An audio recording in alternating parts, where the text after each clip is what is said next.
जम्मू कश्मीर की बात की जाए तो कोरोना के मामलों में लगातार उछाल और उतराव देखने को मिल रहा है, जिसके चलते अगर बात की जाए तो बीते 24 घंटों में स्वास्थ्य विभाग की तरफ से जारी आंकड़ों में बताया गया है कि 4175 नए मामले दर्ज किए गए हैं। इसके साथ ही जम्मू संभाग से 1363 नए मामले दर्ज किए गए और कश्मीर संभाग की बात की जाए तो 2812 मामले सामने आए हैं।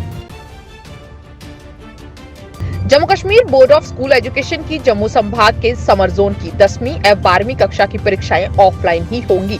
जिस तरह से पिछले साल नवंबर-दिसंबर माह में कश्मीर संभाग एवं जम्मू संभाग के विंटर जोन की 10वीं और 12वीं कक्षा की परीक्षाएं ऑफलाइन कराई गई थी, उसी तर्ज पर जम्मू संभाग के समर जोन की भी परीक्षाएं करवाने की तैयारियां शुरू कर दी गई हैं।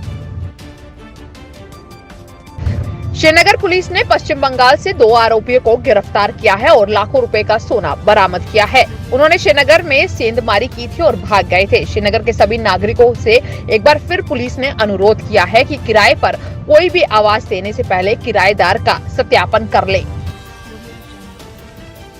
15 से 18 वर्ष के कम आयु के किशोरों को कोविड-19 के संक्रमण से बचाने के लिए स्कूलों को फिर खोलने की दिशा में आगे बढ़ाने के लिए सक्षम वातावरण सुनिश्चित करने के लिए जिला प्रशासन श्रीनगर ने अतिरिक्त एक अध्यक्षता की आज आयोजन किया। आपको बता दें कि श्रीनगर के उपायुक्त खुर्शीद अहमद शाह ने बताया और साथ ही साथ उनके साथ विभिन्न स्कूलों के प्रमुख और वरिष्ठ स्वास्थ्य अधिकारी भी मौजूद रहे। बैठक के दौरान श्रीनगर जिला में 15 से 18 आयु वर्ग के लिए कोविड-19 टीकाकरण की चल रही प्रक्रिया और अब तक प्राप्त लक्ष्य के संबंध में गहन विचार विमर्श किया गया। जम्मू कश्मीर और लद्दाख में कोविड संक्रमण के ओमिक्रॉन प्रारूप के खतरे को देखते हुए अदालतों में वर्चुअल सुनवाई की व्यवस्था अब 15 फरवरी तक बढ़ा दी गई है।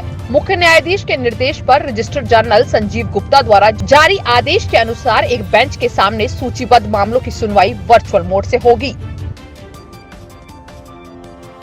डिविजनल कमिश्नर कश्मीर पांडुरंगा पोले ने कश्मीर संभाग के सभी डिप्टी कमिश्नरों को निर्देश दिए हैं कि मई 2018 के बाद नियुक्त सभी सरकारी कर्मचारियों की CID वेरिफिकेशन जल्द से जल्द सुनिश्चित की जाए।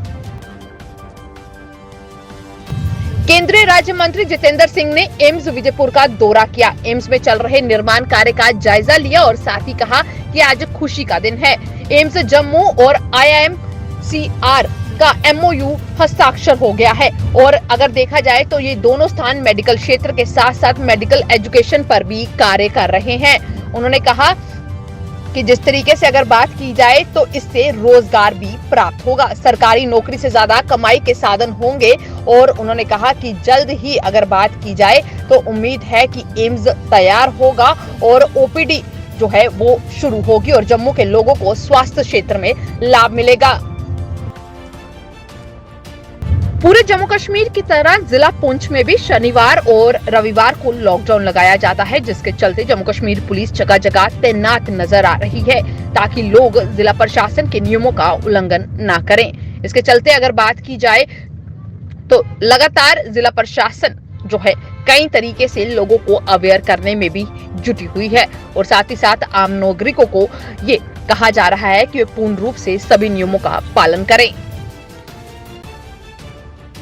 जम्मू कश्मीर में जल्द चिलेकला का दौर खत्म हो जाएगा। इस बीच साफ मौसम के बीच ठिठुरन अभी भी जारी है। पिछले दिनों हुई बारिश और बर्फबारी से सर्द हवाएं चल रही हैं। मौसम विज्ञान केंद्र ने एक बार फिर साफ किया है कि 30 और 31 जनवरी को जम्मू कश्मीर के कुछ हिस्सों में हल्की बारिश और बर्फबारी हो सकती है।